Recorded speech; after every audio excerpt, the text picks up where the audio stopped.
This is Kevin Mao, and today we're drinking Swing Oil Ale from Swing Oil Brewing.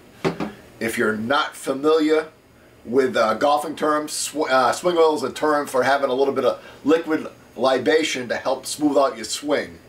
So, the Swing Oil Beer Company is dedicated to improving the mental game of golf by pushing the boundary of brewing through fearlessness and innovation. Our goal is to create flavorful craft beers to be enjoyed by golf and craft beer fans everywhere.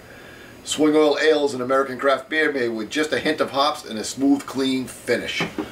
And there is nothing out there about this. They're not on Beer Advocate, Rate Beer. There's no reviews out there. They do have a website. I know nothing about the beer other than it's local. It's made in Western Massachusetts. Looks like the owners are from Granby. It says it's brewed in Westfield, so I think it's contract brewed at Westfield Brewing. They don't have their own place. And that's all I really know about it. So let's go ahead and give it a crack.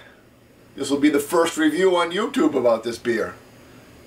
As always, if you like the reviews, please subscribe. We're always looking for new friends.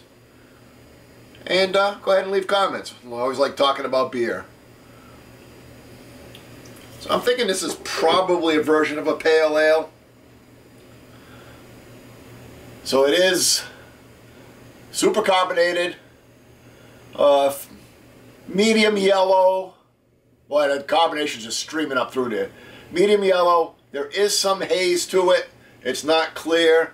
We've got a finger of bright white head with little tight bubbles on it. I don't think we have any brew by date on it, so I don't know how old this is. So, do the aroma. Got a little bit of bready malt up front. Got a little bit of like earthy, turned over dirt.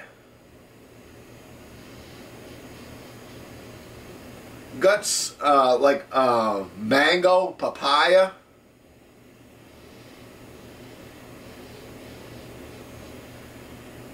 I had a hint of pine earlier, and I can't get it on a second time around. I'm trying to pull it out again. But overall, it's a very earthy aroma to it. Let's do the taste.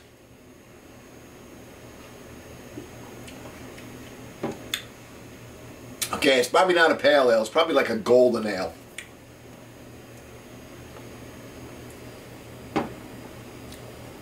It's kind of similar to almost like a lager up front. A little bit more depth to it, but that toasted saltine that you get up front. It's got a fairly nice, smooth, rich mouthfeel up front, and then it finishes dry.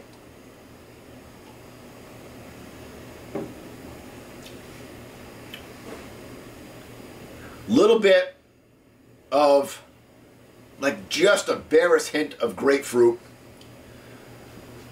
It has a finish. You get a hint of bitter, and then you get that same aftertaste you get from like a Budweiser or a macro lager. That kind of a, I don't know, like again, like maybe like the saltine cracker at the back end of it. So it's not a macro lager, but it's not much more than a macro lager. Like I said, maybe a golden ale. It's pretty light. Got a little bit more flavor to it. But to really say this is stepping up the game for craft beer, I would say no. I think there's really nothing wrong with it. You probably could drink a ton of it all day long, especially out on a golf course on a hot day. I think this would be a pretty good beer. But it's not really doing a whole heck of a lot as far as, well, it's probably not trying to be. It's not trying to be an over-the-top. It's not trying to be Pliny the Elder, Heady Top, or Treehouse Haze. You know, that's not what it's trying for. It's trying to be better than mass-produced, but still mass taste.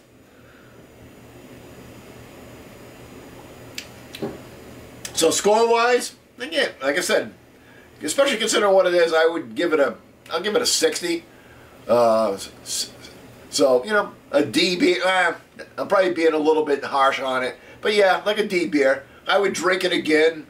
I've definitely had worse beers, but again, I'm a hophead, so I'd be looking for more than that typically. Till next time, keep drinking.